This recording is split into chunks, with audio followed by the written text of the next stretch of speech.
বন্ধ করলে তো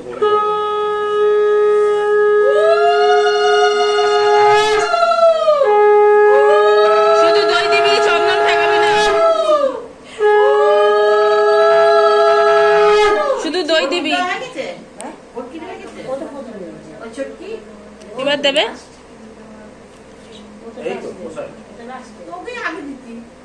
না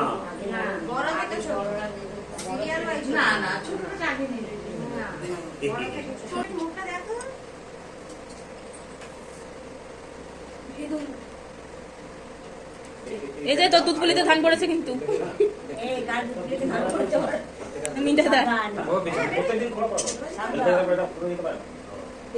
এই ট্রলি চাকাগুলো মাল বার হয় জানো তো দাদা, ওই ট্রলি চাকা এর জন্য কিনে আনবে পরের বছর।